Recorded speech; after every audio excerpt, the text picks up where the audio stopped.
About the full return to face-to-face classes. Joining us now is the founding president of the National Parent-Teacher Association, Willie Rodriguez. Sir Willie, maraming salamat po for joining us. Does your organization support the resumption of face-to-face classes this November? Hi, Sir Nico. Good evening. Thank you for having me back again in your program. Yes, no, we fully support and very excited on the decision of BP Sara and the Secretary on giving date for the proper implementation of the full face-to-face classes. What are the major reasons why your group want their kids and teachers to return to face-to-face classes? Tumataas rin po yung mga kaso ng COVID over the past few weeks. On the issue of rising COVID cases, no, it's a light, no, kumbaga sa harapin na natin yung panghabang buhay, so it will not be a problem. And then on the issue, no, we experience the hardship of the teachers, no, and the parents and the students na kulang ang learning. Everybody suffered, no? Like what happened to our teachers, no? Almost wala na silang pahinga. From printing to segregation of modules, delivery, collecting, checking, and the most is the teaching of students and communication with parents. No? Doble-doble ang trabaho ng ating mga teacher. Many parents agree with you that we have to learn to live with COVID. And you heard the Vice President and Education Secretary, no? They will also be giving schools options.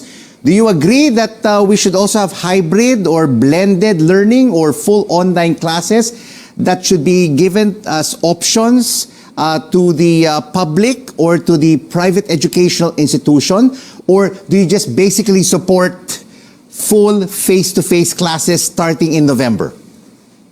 Okay, no, the most idea is to have hybrid classes, no. But the problem of shortage of schools has been a long time problem, no. And there's a solution na magagaling ang ating mga DepEd officials, no. From 2 shifts, no, ginagawa nilang 3 shifts yan. So the shortage is always namamanage naman. So and then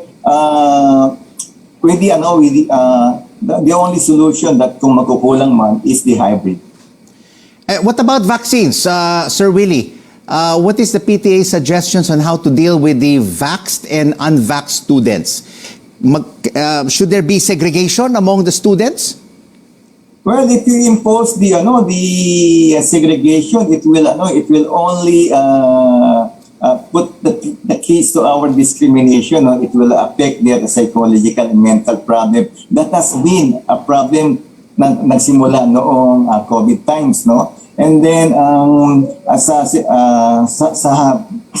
vaccine, we need to push more. We need to convince everybody the benefits of having vaccine. Meron rin tayong issue for transport, Sir Willie. Some groups are saying the government first needs to address the infrastructure problems before transitioning back to a full face-to-face. That's why they're calling for classes to start in August, to be suspended for now. Doesn't this make sense? Because the bulk of students on a daily basis will put additional demand on our already heavily burdened public transport system. Okay, on public transport system, no, I want to inform everybody that our public schools are made in the barangay, no, catchment area, no. They don't. Most of us, no, our students don't need to go to cross EDSA or highways, no. Magkakalapit lang yung ating school sa ating mga residents. So sa public school, it will not affect the transportation. It's only the parents, the teachers, no, the teachers that we must look for the benefits of our teachers, no, especially our DepEd Teachers Union, the only welfare-based non-political organization of teachers here in the country. No, they are pushing to help the transportation of our teachers. So yung benefits ng mga teachers po yung ating lagi titignan dyan. So sa transportation, we don't have much problem on the private schools, and the public schools, they don't have much. All right, let's take a look at the K-12 basic education system. Sir Willie, no? Some lawmakers are weighing in on this. What are the views of parents and teachers on how this should be tackled? Should it be scrapped or should it be reviewed? In our survey, we made a poll for national PTA for the parents.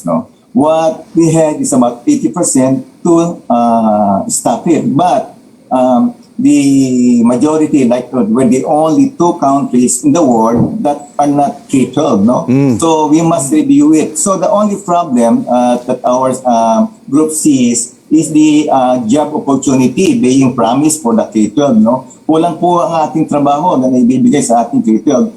And it's, for example, our companies here, they prefer a college graduate than a K-12 graduate. Thank you so much for your insights. National Parent-Teacher Association founding president, Willie Rodriguez. Up to 2 million families could be delisted from the government's Pantawid